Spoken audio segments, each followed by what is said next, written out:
feel as if it's a process by which you're nosing under this tent of collective consciousness. Okay. And you nose under that tent and you peek inside.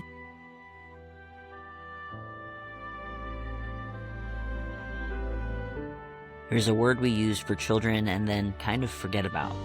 Wonder. Like it's something you graduate out of. But I've met too many people who never did.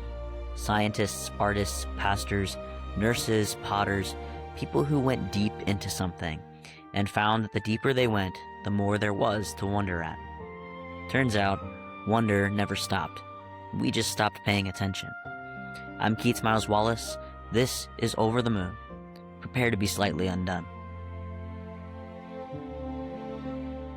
Hey all, this is Keith Miles-Wallace with Over the Moon, and today I get to sit down with Tess Coody Anders. Tess, would you please introduce yourself? Sure, my name is Tess Coody Anders, and I own a little independent bookstore in downtown Seguin called Pecantown Books and Brews. So I invited you on the podcast because I know that you have a love and wonder for words and the written word specifically. How did you end up being involved so much with writing and having a bookstore and being surrounded by words? Yeah.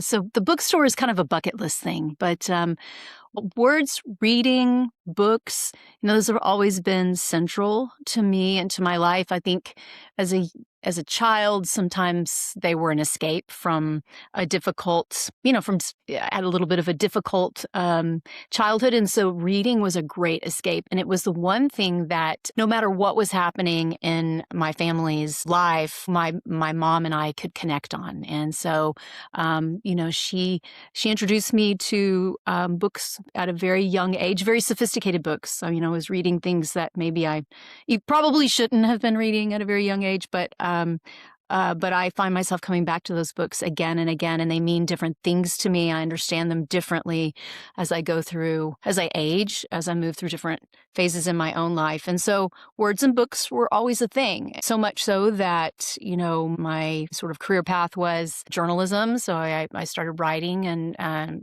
participating in journalism in school, and then writing for newspapers when I was in college. And after college, through college, what I discovered is I love the reporting aspects. I like the muckraking aspect of it, right? But what I really loved was the writing. And so, I sort of decided that being engaged more with creative writing, so poetry and fiction, those were things that I started to pursue in more earnest, even as I was doing other things to sort of make a living, right? And growing businesses and, building hospitals, doing other things. I was going to say, you had a very varied work. And so there's a through line of writing. Yeah. But writing and words and being in love with language has been the through line for all of it for me. Sometimes that other stuff I've discovered as I've gotten older was almost just a distraction from the thing that I love and the wonder, right? How you can kind of be good at something that is a commodity in the world, sure, right? You can get paid for sort of this transactional work that you can get good at, that commodity work. And it can really, unfortunately, derail you from the thing that is actually inspiring and brings wonder to your life. And that's probably where I found myself through the pandemic. I was doing some work on a university campus related to COVID operations and strategy for the university, my undergraduate alma mater, and I loved it, and I loved those folks, and I loved and hated the work because it was a horrible time. But because of life experience, I was in the right place at the right time to do that work for a place I loved. But it wasn't meeting sort of it wasn't filling my heart, right? My soul was bereft. And by the time that period, that horrible period was over, I had committed to myself that, I was gonna be a little selfish and look for ways and time to do the things that I loved. And if I could find a way to to kind of have this Venn diagram of overlap of, doing good things for the community and doing good things for my heart, that, I'd do that. And that sort of sweet spots for me was the bookstore. So we felt like that would be a great thing for our community and for downtown Seguin, but it would give me the opportunity to just really immerse myself in being with other people that like to explore ideas. I describe it as our mission over there is to foster productive collisions, with ideas and with other people, and in the case of the food, with the way things taste. So yeah, that's how I came to be here today. Amazing. I'll say you have achieved that of it being a great space for the people of Seguin. It is clearly a place of productive collision. Everybody holds meetings in there. It's a true. spot to be. It's sort of that makes me super happy to hear you say that. We feel as if, the way we treat that, it's not unintentional that it's in an old house, because to us, it's about inviting people into our home, and that it's a space that's safe for everyone. And you have to create that if you're going to challenge folks to think and engage with notions, concepts, writing that might be different than anything they've thought about or consumed before. And so that's my favorite thing, is like to graduate people, if you will, into reading something new. It's like, that's super exciting, So yeah, thank you. So I mean, that sounds overall like incredibly beautiful and fulfilling work that you've reached now with Pecantown. And hard work, right? I mean, we had to cancel use our for listeners, we had to cancel our first attempt at recording this podcast because there are plumbing issues at Pecantown that had to be fixed, and that is the unglamorous part of owning a business. So what keeps you coming back to words? What keeps you coming back to the bookstore? What's the wonder in it for you? That even though the plumbing gets broken or I mean, really, there's always something. We sort of joke that, if the grill ever malfunctions and the place catches on fire, everybody just grab as many books as you can and then just leave. Just, because there are moments, right? Like, it is really hard when, the fridge goes out or the plumbing leaks, and those things are nonstop when you're a small business owner. Well, they happen everywhere. Right. And they happen everywhere. I mean, whether it was, no matter where you work, but when you're a small business owner, you're on the hook for all of that, right? You're responsible you're the plumber, you're the electrician, you're all those.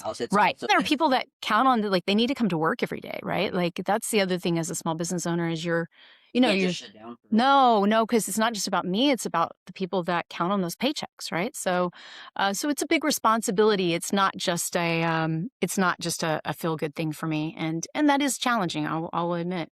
But what keeps me coming back are, first of all, there's some, there was an article recently about, how I think it was David Brooks in the New York Times wrote about how, basically they don't make them like they used to, right? Books and writing and authors are not what they used to be. And I was so incensed by that article, because, part of what keeps me coming back every day to Pecantown is the excitement about what's coming next in the literary world. Like, there's always something truly engaging and exciting. Sure, there's a lot of stuff that the snobby book reader and me would go, wow, but at the end of the day, if people are reading, that's all that matters, right? But there is great work, really challenging, wonderful, groundbreaking, pushing the envelope work always coming out. And I'm excited to read what's new. But maybe fundamentally, it's the way you share the experience of reading those books with other people. And that's what's different than when I was a kid and first developed a love of reading. That was about an escape. That was about being alone in another world where I sometimes had a difficult time coming out of the fictional world of the book I was reading and re-engaging in the world that actually surrounded me. That I still kind of experience that. It's true for everybody. It's true for everybody. Yeah. But now I'm excited about, I can't wait to talk to Keats, to Selma, to whomever about she's going to love this book. They're going to love this book. He's going to love this book. Who can I share this book with?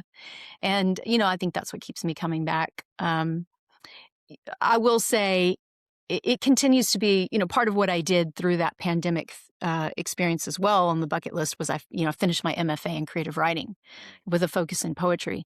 And, I will say all the plumbing type issues, they do keep you from that part of your creative life. And so, it's about finding balance. But yeah, it's all about the words and the people. Amazing. Speaking of poetry, Mm-hmm. when you write a poem, what are you trying to catch? Is it a feeling that you're trying to grasp, or is the writing telling you what you feel? What? It's a great question. I think sometimes I'm writing and it's topical. So it's external things that are kind of, I'm feeling moved by those things. It might be a social justice issue. It might be just the way the light is bending that afternoon, but you feel moved by that. But the way I like to describe it is I feel, and this is what to me is different from writing fiction than writing poetry. With poetry, I feel as if it's a process by which you're nosing under this tent of collective consciousness, and you nose under that tent and you peek inside and you find yourself in a place where you're connecting to that sort of universal collective consciousness that in our daily lives we're not super plugged into or aware of. And the reason why you can do that in poetry differently than fiction, I think, is it's not direct, it's not obvious, but you know it when you read it. When you read a poem and you go, oh my God, I feel like that. Or even when someone sends a text that's not intentionally poetry and you're like, no, that was it. Like that, those lines were poetry. You hit me, right? Like I know, and it's not about what does it literally mean. It's about what is its intention, right? And so I think for me, it's like when you stumble onto those moments, I think poetry is about being a poet, and writing poetry is about being engaged in and having being present at all times, so that when you find yourself at one of those moments where you're nosing under the tent, right, that you just go there and you tap into that, so just the brush it aside, or even like you can write a beautiful poem that is descriptive. I mean, the language is lovely, sure, right? But what makes a great poem to me is when I feel and understand that connection beyond, Anne Carson would call it like the beloved, right? We're not even super aware of it, but we kind of share this triangle. We're in this love triangle with the beloved. And the beloved is that, to me, that kind of universality, that sort of collective consciousness. Or like Kafka in the Duenna Elegies, he writes about, how the universe is constantly speaking to you and you just walk past it. Well, for the poet, it's about becoming attuned to those opportunities and stopping for a moment and listening, being in that moment, right? And yeah, plumbing issues and kiddos and bills and social media and the news and all of that competes for our time in being present. And I mean, honestly, that's where you find the wonder is in those moments. That's what I was going to say. Like in the plumbing, right? There's certainly. Oh, yeah. That is a poem of protest. Yes, or the recognition of just the futility of plumbing. That's right. I mean, there's always a metaphor. Yeah, but there's always a metaphor. I think what you're describing really is getting into that root bed of humanity, that space of wonder at the human condition, really, right? Like the things that we inexplicably share with one another, and just unveiling them, really, like just pulling back that curtain and saying it's right here, and being willing to feel that, right? I think it's a frisson, you get that little, I think faith does that for people. I think, when you sing at church, right? When you sing a hymn and you have that moment, you get that kind of hair raise on the back of the neck, that kind of frisson. I think that poems do that for some people. I think worship does that for some people, prayer, meditation. So whatever it is, I think those are the moments where we transcend differences, right? And not just sort of within our species, right? But Right. like understanding who we are in the bigger systems of the way we should be thinking. So anyway, I couldn't agree more. I think that's right. That I think is a really neat way of looking at it too. It's not just I think people come at poetry, especially when they're new to it or want to write it, and start thinking about the prose, right? Like Mhm. I need to have the right words and it has to be in the right rhythm. And what if it's not this type of poem exactly, but there is real gift in modern free verse and just naming something human, Mhm. or not even necessarily human, but just real. Yeah. That you really genuinely felt something, I think is step one, Yeah. right? And the rest is is icing on that cake. I would rather read, maybe not the technically the most from in terms of prosody or technique or something.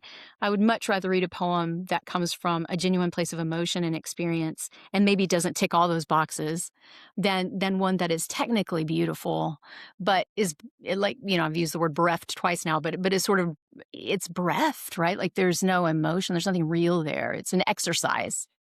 Yeah, it's an exercise, right? Um, both can be interesting, but the one that I'm always going to come back to is the one where somebody really you feel them in it, right? Yeah. Like they're there. Yeah, I can't speak for how people have received anything I've ever written, but I wrote like a 4-line poem the other day, and it Hmm. was the day that we started war with Iran, and Mm, it was just watching my son eat waffle toast mm, in the midst of this deep grief of the world, and um, it's probably a crap poem in terms of technicality, right? Like I don't have that training, but it was a real moment to share, and I think those are the ones that really hit, where you're sharing something deep about yourself and the way you think. yeah, And yeah, um, and an awareness, right? I mean that you're both in that situation describing something that is truly beautiful, right? A child engaged in the most innocent thing, which is just nourishing themselves, right? And the beauty of a child learning to do that, watching that happen. absolutely. But also, that even without knowing it, I mean, that's sort of a metaphor for who we all are always. And it's also a universality, right? It's like the word mom or mother or that sound is linguistically in almost every culture, right? And so, I mean, again, there are so many layers to you writing something like that. And it stands in contrast to this other thing that is not about anything human. Yeah. It's Anti-human. anti-human, and it's rooted in all kinds of things that are not at all godly or Good. good, Yeah. right? And so, yeah, no, that's what makes a beautiful poem right there. And that is why poetry is so amazing and why more people should do it, because I think people are intimidated by it. Absolutely. But like, hey, you don't have to write 90,000 words, okay? It's not a book. Right. You write a 4-line poem and convey, and to me, that's the power of poetry. Poets, and everybody's a poet, in a very, and talk about, you know, an economy of words, right? Right. Not being careful with your words. In an economy of words, can convey layers and layers and layers of emotion, and that, you know, that's a gift, and anybody can tap into that. Well, I mean, that's the reality of public school literature courses, right? Is you end up spending 8 weeks on a book, but you can also spend 8 weeks on a poem, Oh, sure. picking apart drastically fewer words, but coming to the same, if not greater, meaning in those And fewer shared words. understanding, yeah. Yeah. I mean, I think I told you that Keats for me is like one of my favorite poets, right? Yeah. And the poems, eh, so many layers of meaning in that work and that body of work, and I also love that two people can read the same poem and come away with a different point of view, and they're all right. Yeah. and that's also a really wonderful thing about poetry. They're almost each a jewel that whichever facet you come at it in is the right That's one. right. The facet's a great way to describe it. You're still seeing the same jewel, right? But you're just observing it from a different facet. And I think that's also a really beautiful thing about poetry. So, I think where it kind of got off track is for a long time it was so much about, and it still is, and I just have, this is just not my thing. Like I just the I in poetry, where it's about sort of the you're at the center of the poem, um, I think is wonderful and great. But if you can explore that through that eye, things that also connect and mean something to other people, then I think that elevates it. And then maybe sometimes people were felt alienated by that, like, oh, that wasn't my experience, so I can't read that, right? Sure. And Sure.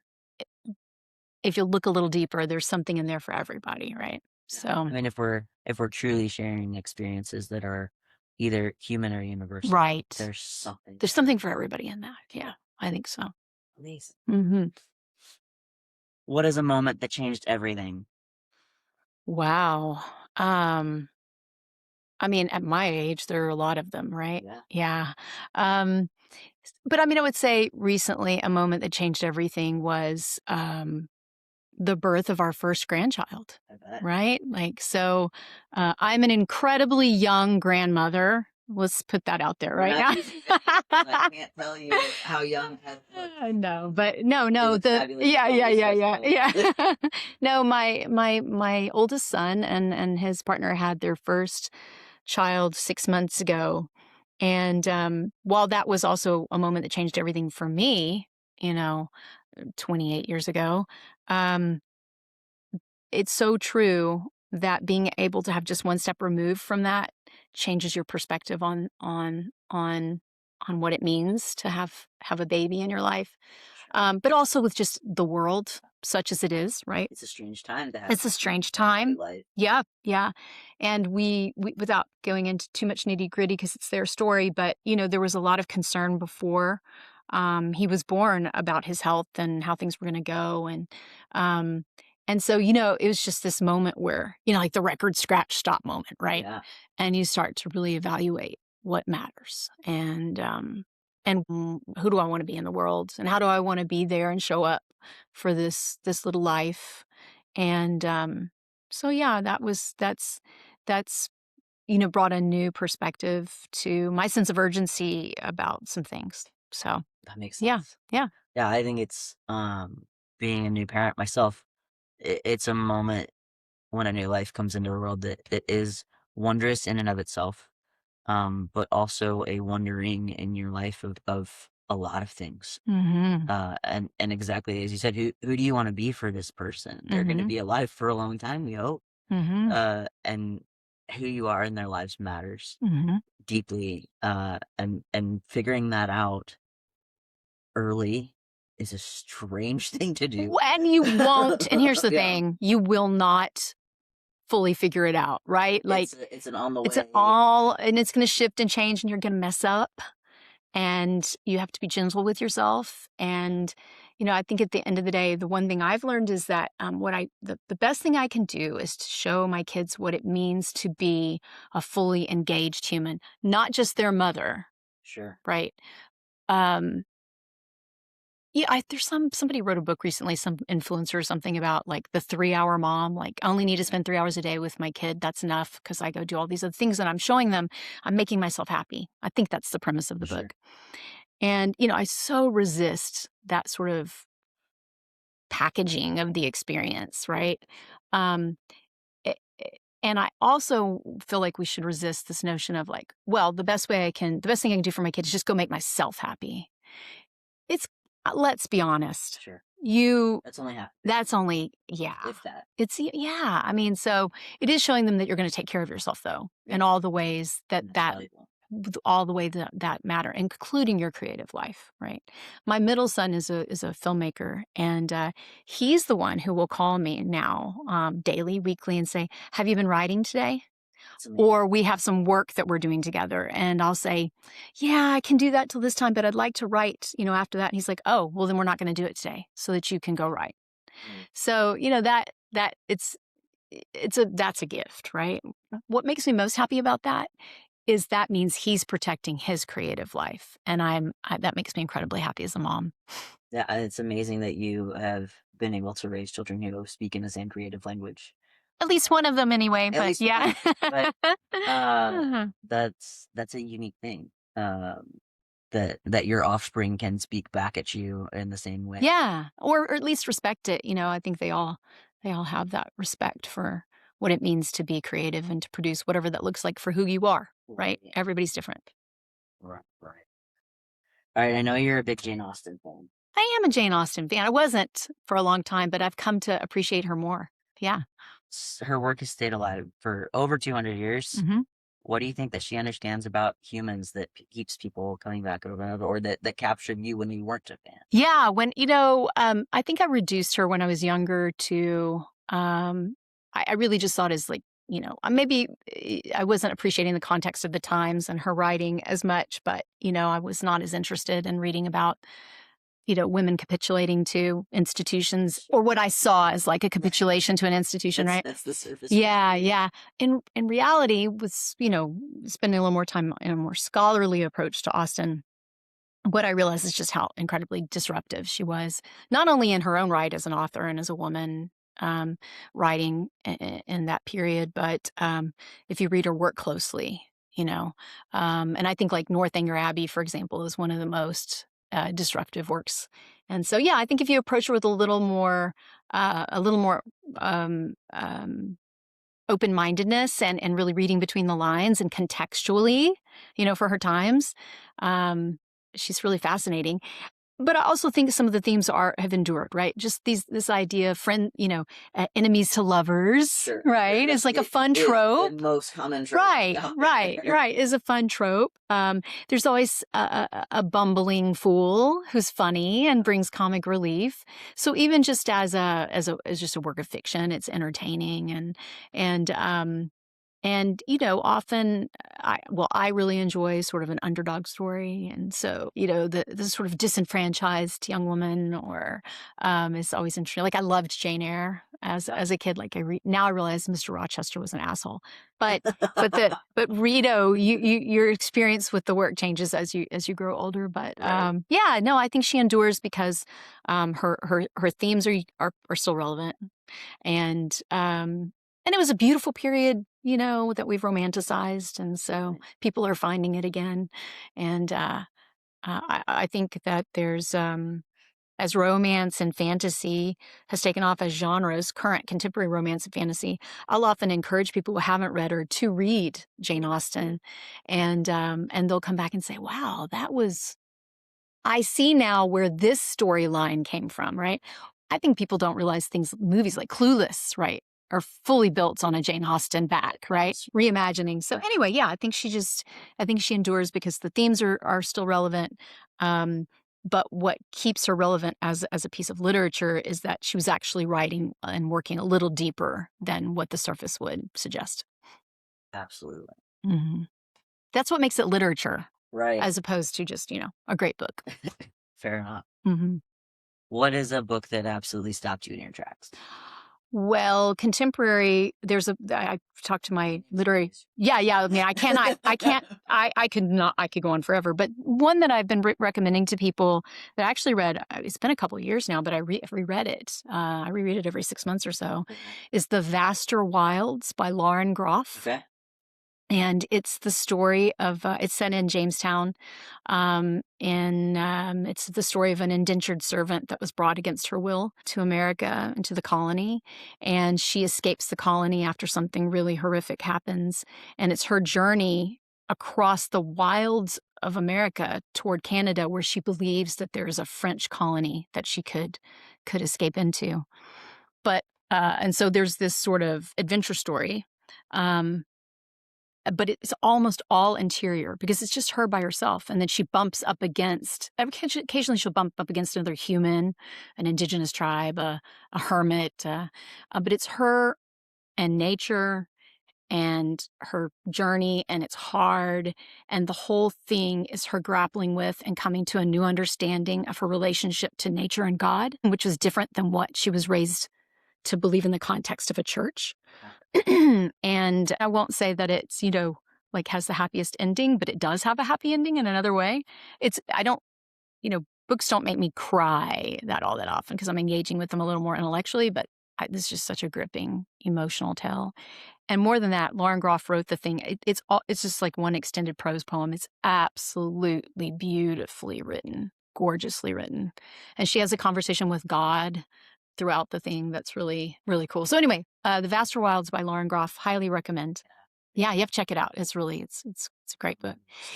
Come, it's not a quick read. Like you're gonna have to put it down and come back to it. Sure. But it's really, really good. It's one of those ones that you have to process sections. Yes, for sure. Go away, think about it, come back. But it was a great book. The Overstory was another one that kind of stopped me in my tracks. Richard Powers. So yeah, but those are all good books. This is never going to happen, but if it did, if Men in Black came with their little memory camera, and said, "Tess, wiping out, erase your memory. I'm so sorry. You get to keep one thing." Oh man, I get to keep one thing. That's a good one. One thing I don't ever want to forget. That's a tough one. I'm going to hurt somebody's feelings no matter what I say, right? So I'm going to pick something that doesn't. I'm going to say that the thing I shouldn't want to forget ever, because there are multitudes in this moment that involve everybody that I love, was I was with my dad alone when he passed away. And the beauty and the terror and the heartbreak and the love of that moment still today makes me emotional. And I had been around death, but I had never been intimately connected to someone's passing. And I don't ever want to forget that moment because, as I said, it contains multitudes. All the people I love and all the things that make me are kind of contained in that one memory. And so I would hope to never forget that experience. That is amazing. Like, truly.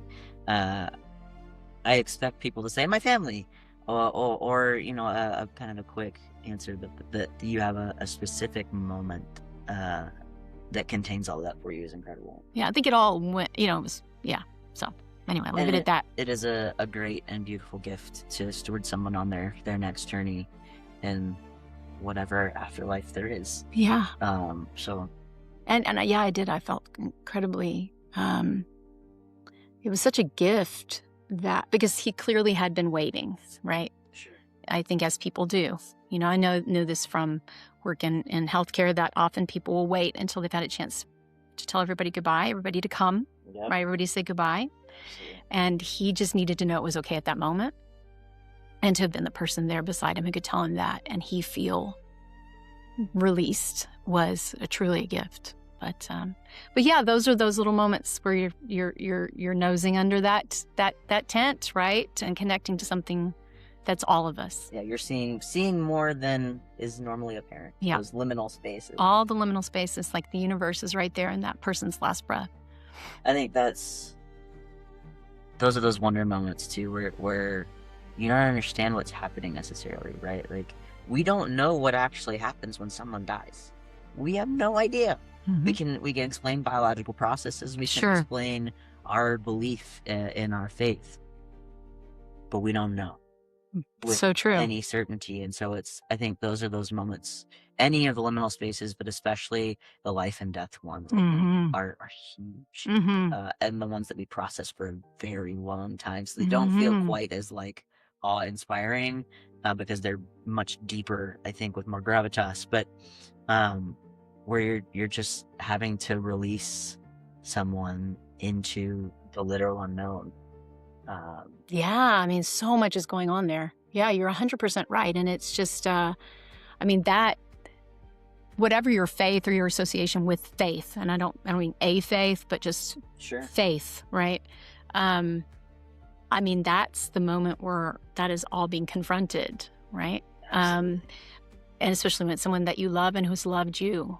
And so, yeah, that's it is, I think most of us work really hard to avoid that moment with someone that we love. I would just say if you can do it, be there for that moment, because it's in the right situation, because it's a reminder of our humanity and what makes us different as humans, I guess, in some level, because you're really like, wow, the wonder of that. So yeah, no, I appreciate that description. Yeah, there are not many other creatures in the world that bring their loved ones into death and honor that. I think elephants are one of the other few, but we're unique on this planet. I saw this. Have you watched the documentary, the Richard Attenborough documentary about the gorillas? No. That he wrote about all those years? I just watched it. And I don't want to give away all of it, but there's a as part of the documentary, one of the gorillas loses her new baby. Oh, man. And the way that the other female gorillas surround her, the other mothers, and her mate, their reaction to it is this beautiful example of cross species. Yeah, it just really drives home how we're all much closer to each other than It was such a human feeling story, and we realized these stories are not just our stories. It's really beautiful. I'd recommend that too. It was a really good documentary. It was interesting. To watch it. Yeah. The other one that I think about is the orcapod off Oh the West yeah, Coast. yeah. Probably a few years ago now. But a mother orca lost her calf and brought the calf up to the surface and carried her for hundreds of miles. And her pod went with her. And they said that the vocal tones that they were emitting at that point in time are ones they had never heard. It's grief and yeah, it's amazing to me. Yeah, there's so much about the way that other creatures experience grief that we don't understand, and I think that we haven't seen, and it's just stunning to know that we aren't alone as humans in that experience. Yeah, and the mother-child experience, I think, too. The parent-child, I should say. Really, it's more of a parent-child experience, right? Sure. Yeah, pretty incredible. All right, I'm gonna bring us back up to the surface a little. Sure. We got nice and deep. Yeah.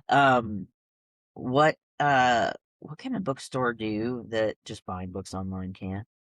Oh my gosh, so many things. So, first of all, I like to say that small independent bookstores are not successful because they compete with Amazon's algorithm.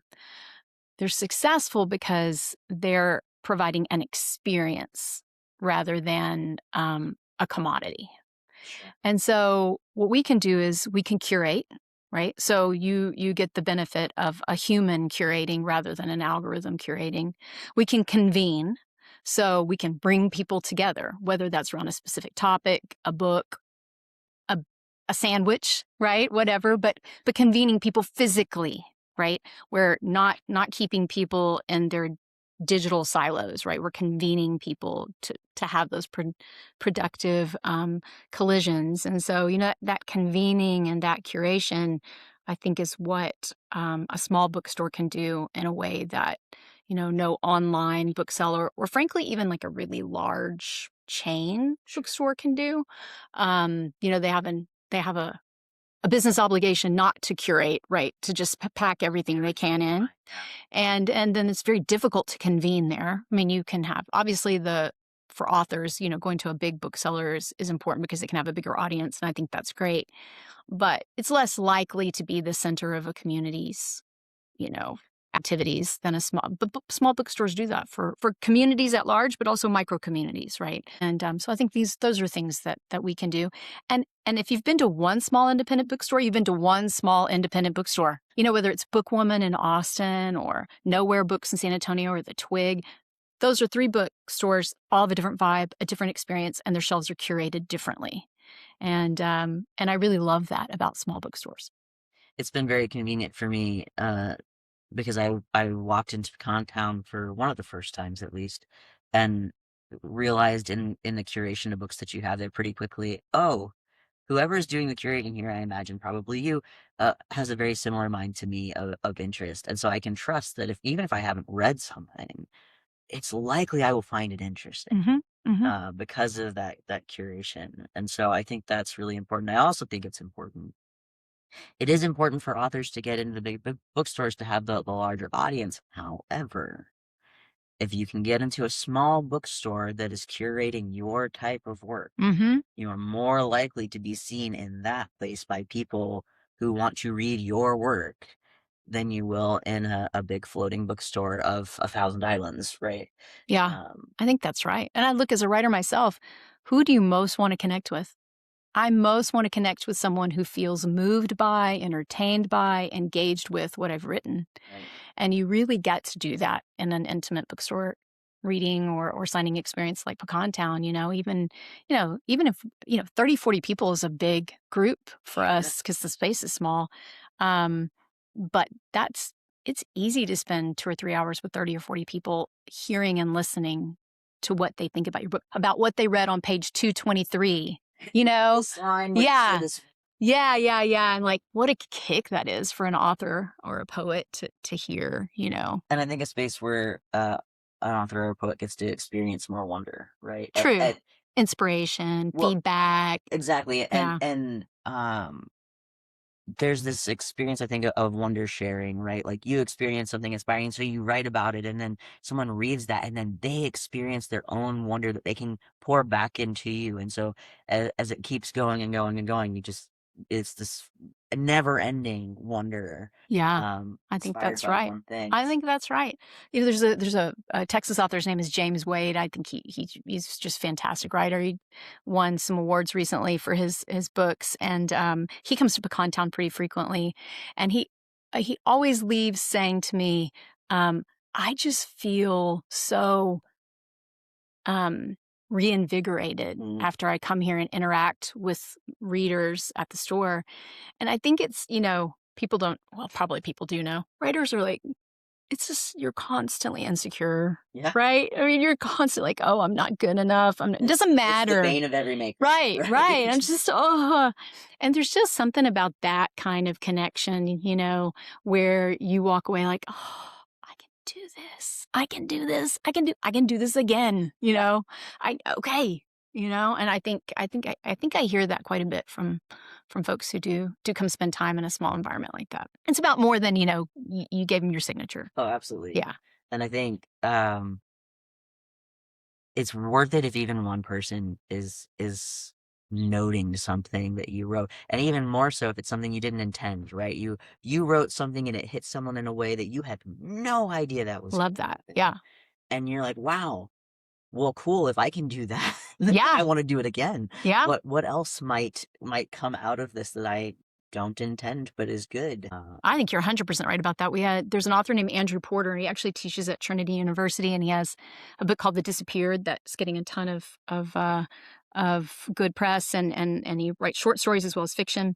And he's been to the store a couple of times, and in one of the conversations with readers, someone was talking about one of his short stories they'd read, and how it related to experience they had. And he told me after, he's like, I had never even thought about that angle, that look at it before. And what a gift, right? Yeah, To realize that you're opening emotional and mental doors for people, absolutely. but then you're getting invited through that door too as a writer, which is offers you a whole new place to go, creatively. So yeah. So it's true gifts. It's a risk, right? Yeah. Especially because makers tend to be so insecure as a whole. It's a risk to put it out there and say, "I'm gonna do it. I'm gonna put these words, and Mhm. I trust that they're good enough. Mhm. Maybe not perfect, but good enough." Yeah. Uh, and it so often is a gift that comes back. I think that's right. And also just being, I think for young writers, one thing you want to encourage them is just, never say the words, well, that's not what it means. Right. That's not what I meant, right? First of all, I do believe this, right? So there's an author called Henry Hyde. He wrote a book called The Gift, and the premise of the book, and it's written for poets and writers, is that um, don't jealously guard that because that's not actually yours. Right. You're the conduit through which this gift is given to the world, right? So, yeah, you may have thought you were writing that to mean this, but you don't know, right? Like the universe might have been presenting that to mean something to many different things to many different people. And you're the vehicle, the conduit for that kind of wonder to transmit itself from the universe to other humans. And that is why, and not that we're going to make this conversation about AI, that's a whole nother podcast another day. Yeah. But to me, I think that that's what the issue is with AI, that the creative folks, we've not quite distilled our concerns down to that one little thing, that one little talking point. I mean, we talk a lot about intellectual theft or mimicry or economic theft that comes from it. But to me, it's that right there, right? There is no way that an AI-generated poem or work, right, has served as a vehicle for that which is the collective human, call it the universe, the collective unconscious, the thing that we're all kind of connected to but aren't always aware of it. There's no way that inspiration moved through that AI with the intent of it being a gift to humanity. Right. And the intent matters. And art matters, right? Like that's what makes us, what are we doing? What is all this for if it's not to kind of create, right? That is a unique gift that we have as humans, right? And so if we've become so focused just on sort of the commoditization of our daily lives, the economic commoditization, the distillation of our work and our product into finite parts, so much so that we've decided that even art can be commoditized, then we are robbing it of all that is essentially human, right? So it's not just about that AI is thieving someone's work. Sure. It's that AI is a fake of that which is a universal gift. And I think that's what triggers this sort of like valley of the uncanny feeling. It's what triggers this outrage, and we just don't know how to put our finger on it. It's theft, and not of a much more precious kind. Arguably the most precious thing that we have to give. And so I think that's what people are resisting, right? Sure, there's all the economic disruption. I'm not minimizing that at all. But yeah, it's if we can all acknowledge and recognize that, I'm just trying to think of an author who has a great book out right now, and there's like 50,000 of them. But yeah, like somebody that is a beloved author. I don't know, Margaret Atwood. Okay, Sure. She may be not beloved by everybody, but whatever, right? Like Margaret Atwood is a conduit for something. So it's not just that Margaret Atwood is being harmed if somebody takes her work, right? Or Ann Patchett or whomever, and an AI writes something like she would write or they would write. It's that in engaging only with those works or only producing those works, we have shut off those individuals' potential to deliver these gifts, right? So we have shut ourselves off from conversation with the divine, with the sublime, with that sort of universal connection that we all have. And that is the absolute tragedy of it. Does that make sense, Keith? Do you know what I mean? It's giving the opportunity to take someone else's words, the way that they construct things, which you find impactful, sure. But then to twist them in your own image for your own purpose, and say, well, I need Margaret Atwood to say this thing. Mm-hmm. But that's not opening you up to the wonder of what Margaret Atwood genuinely might have said that would have caught you off guard, right? Exactly. And that Margaret Atwood genuinely would have said, because this sort of beautiful, sublime thing is she's connecting with that and drawing from that and giving that to us, right? As sort of, right? It's the gift that she's given that she has to share with us. Yeah. And so when you do that, you've just basically flattened and perverted all of that in mimicking it. Yeah. there's something that is not human at all. It's the Temu version of Margaret Atwood, and it's just not as good. Right, right. It's not the Who same. was having the conversation recently about whether there was the debate about whether AI and artificial intelligence you could consider, could say they have a soul. It has a soul. Yeah. Did you see that? I couldn't No, even read the but it's story. a fascinating It's a question. fascinating question. I mean, if it turns out that's true, and I've just not been thinking about this in the broadest sense, then that whole argument I made, I think, changes. But I just can't get there with that. Again, for the same reason I described to you my moment that I would never forget. That, yeah. Like, I'm not having that with I think the thing that's a popping robot. in my head as you're describing this is it's almost like family recipes, right? Mm-hmm. Mm-hmm. You have the family recipe that your grandmother gave you for this amazing dish, and you keep them usually through family lines. But if you had a recipe that was an amalgamation of 17 different families and you tried to make it, and even if it tasted okay, right? And it probably wouldn't, to be fair, if you were trying to patch together all these different Mm-hmm. recipes. Uh, you don't have something with the same lineage, with the same life in it, Mm-hmm. as you would otherwise. And so I think it's the same thing with literature, and writing in general, is that if you have things that are wholly AI written, and I'll bite that using AI to edit and things like Sure, that I'll is a give you that. completely different conversation. I will give you that. But wholly generated by AI, you're getting this piecemeal. You're getting a lot of pieces of different people that are not cohesive. Mm-hmm. Mm-hmm. And so even if it sounds good, it's not the transmission of that one person Mm-hmm. in the same way. And even that one person's transmission, right? I mean, that one person's recipe, that great grandmother's recipe, was in and of itself, such a creative act. It was the result of experience. Right. You It always was got the notes that say like not actually 2 sticks of butter. It needs another half. 100%. Like, Yeah, yeah. And it was also about what, because I really do think cooking and baking is kind of like, and it can be when you can move beyond just straight nourishment to the art. in the art of it. Yeah. It's about love, right? It's about, like, it makes me so happy when my kids say, "Will you please make Moppy's?" They called my mom Moppy. "Will you please make Moppy's banana pudding this Sunday?" Or whatever. Like, I'm sure. First of all, you can get in a fight with a bunch of Southern women about what makes a good banana pudding, right? That is the truth. That is so true. But it doesn't matter. It's hers that they want, right? It doesn't mean that somebody else's isn't delicious. But what's in that banana pudding is a lot of memories and experiences, and the way that taste is a mnemonic, the way that words are a mnemonic, right? And they take you back to those moments. And that can't happen. Those things are all cut off if it's whole cloth generated by a machine, right?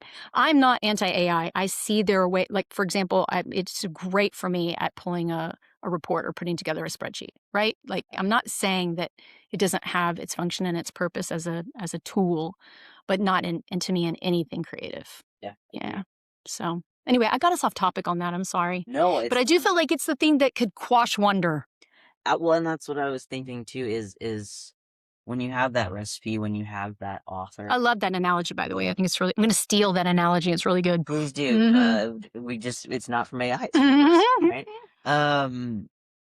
When you have that, it's a constellation that you're holding, Yeah. right? Because it is, like you said, it's the moment that you first tasted that dish. It's branches to a memory of Moppy and when she did some crazy thing, right? Like, suddenly you have this constellation of things that goes with this one food. Mm-hmm. And I think the same thing with books, where, there are books that we come back to over and Yeah, over sure. and over again.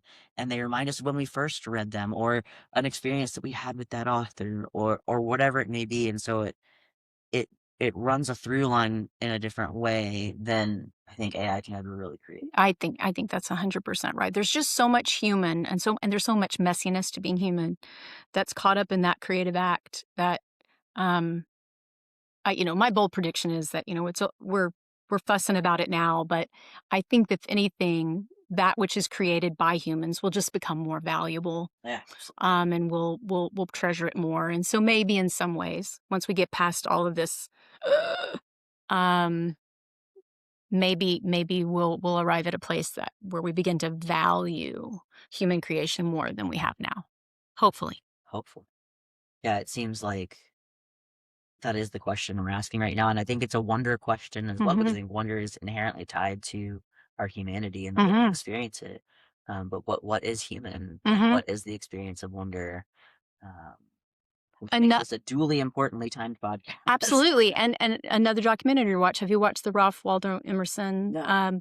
So there's a series on PBS. Shout out to KLRN right now. They're doing a great job. But watch that for just, you know, an exploration of a person finding wonder and understanding both their humanity and their place in nature. Those are great. And there's a UT essay professor who's one of the experts who's interviewed on it too, so it's kind of interesting. Amazing. Yeah. I love a little local. Yeah. Little local tie into it. It's great. It's fantastic. It's well narrated too. Last question. Shoot. What are you still wondering about? Oh my gosh. All day, every day, I wonder. I mean, I'm constantly asking questions and questioning. But that is a great question. I am really, I'm, my wonder right now is about,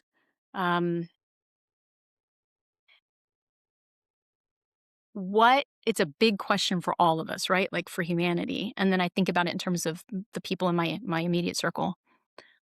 I really wonder what's on this other side of this moment. I fully recognize that the pendulum, right? The arc of history. Sure. You know, there's sine and cosine waves, right? And that we're in kind of this moment where the whatever metaphor you want to use, the pendulum had swung one direction too far, or we're in a deep valley. The constellations have come back. Yeah, to where they once were. You know, that things are gonna shift, and it's kind of like, you know, at a pace which I probably won't see in my lifetime, even maybe what's fully on the other side of it. So I spend a lot of time wondering, what is it all going to look like after things settle back to, you know, the upswing? And what can we do now, right? What can I do? What can we do to influence that being in the best possible place for people, for the world around us that we're a part of, for the cycle that we're a part of, right? Absolutely. What I wonder about that all the time. I think about it all the time. You can get really mired in today's moment and fighting, you know, the incremental things. It's so easy to do that. And I'm not saying that's not important, but I think I'm trying to always keep an eye on and wonder about, you know, what's the long view here, and what will a future podcast, you know, be talking about that we did or didn't do. And so I wonder about that a lot. That's a great wondering, and I think has been on my mind a lot lately too. Maybe because of new parenthood, maybe because of other things, but probably me too, with a new baby in the mix. You know, all of that. Well, I think about the indigenous concept of 7 generations. Yeah, you think and make decisions for how it will impact 7 generations away from you. And so I'm finding myself wondering lately, in 7 generations, what will things look like? Where will we be? I mean, 7 generations from now is like well before the start of our country. Yeah. And so what does that look like? No, I mean, you're right. Yeah. I mean, and looking back is a way to look forward, I think. And again, to bring it around to books and poets, you know, I think reading the metaphysical poets right now is a really good idea. Read Slouching Toward Bethlehem. Think about what a gyre is. Research that a little bit. I'm just going to leave that there. And I think that kind of helps to get you in a mindset to think big. Think big. That's it. So, thinking big. Yeah. Tess, thank you so much. Yeah, thank you for having me. I love visiting with you anyway, and we don't ever get a chance to visit like this, so this is great. Yeah, before I've got to run. So I'm so glad to get a chance to visit. Thank you.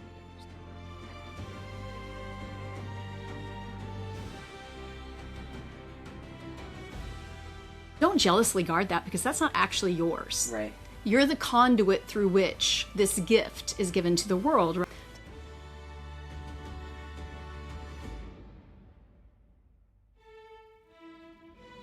That's what this show is, a conversation with people who kept looking and found something worth sharing. I'm Miles-Wallace. If something in this episode cracked you open a little, pass it on and come back next time. Wonder never stopped. We're just paying attention again.